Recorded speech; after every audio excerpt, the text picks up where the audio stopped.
Hey, what's going on? I'm Devon Holland, and this is day 4 in the How to Create a Workout Plan video series. In today's workout, we will be running on the treadmill to complete our second cardio session in this 5-day workout plan.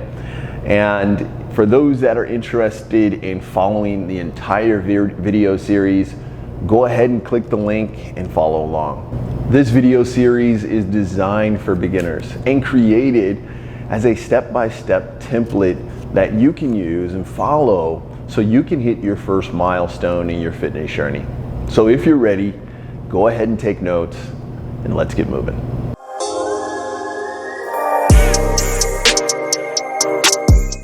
In today's video, I will not be talking about running. Although I know it will benefit some of you, I'll have to create another video for that. In this video, I'll be talking about self-discipline. What it is, why it's important, how to practice, and I'm gonna give you 3 practical ways to get started. So let's get right into it. Self-discipline is a fundamental skill that you must develop if you want to be successful. It is the ability to make yourself do what you should do and what you can do, whether you feel like it or not.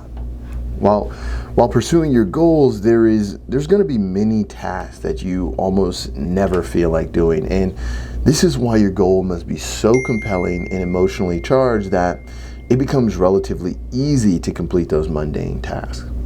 You see, self-discipline must be anchored to your goals. Because without a goal or purpose, there is no reason to be disciplined. And the only other way to develop that skill of self-discipline is to be forced or trained. Self-discipline gives you the ability to create new habits and to adapt to new environments and to stay focused for extended periods of time, amongst other things. Let me give you an example. When I was a kid, my parents made me fold my clothes and clean my room. Like every week I had to do that. And it was the worst. I mean, I felt like it was the worst thing in the world because it took so much time, even though I wasn't doing anything else. It wasn't fun, but it did have a major benefit, and that my room was clean and it was easier to focus and find things that I needed. When I cleaned that room, I was forced to clean it.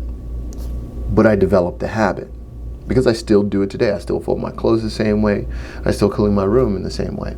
And I have a system that works and it's extremely beneficial. Now, I was forced to do that, but I still got the habit. Again, 17 years later, I want to transform my diet. Now I'm on a plant-based diet, but my purpose was I want to increase my energy. I want my diet to be more clean, more plants. I want to improve my physique. So that was my purpose. That was my reason for changing my diet. I used self-discipline, a skill that I developed over time, to develop these new habits. It's automatic. Now I don't have to think about how much food I need to eat, what I need to eat. I figured that out through practicing self-discipline and eating specific things. So now it's automatic. And this is really important because, well, ask yourself, how much self-control do you have? I mean, when you tell yourself to complete a certain task, like get out of bed or get off of your phone or even do your laundry, how many times do you need to tell yourself, I mean, how many days that pass before you finally do some of these simple tasks that you have on your schedule or in your mind? This is why developing self-discipline is so important, because you will need to do a lot of small tasks every single day in order to get to your fitness goal. And if you don't discipline yourself to do them automatically, then you're going to have a very difficult time maintaining this lifestyle. So how do you practice self-discipline? Well, let me give you 3 ways to get started.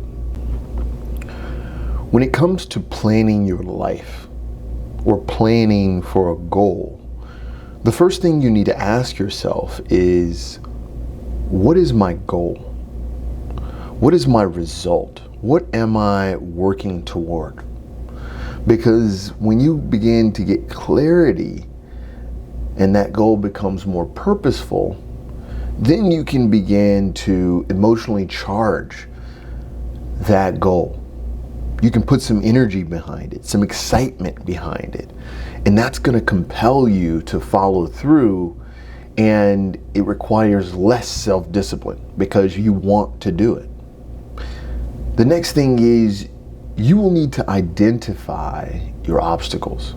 And I think this one is really important because once you identify your obstacles and you get clear about what those obstacles are, then you can identify your options.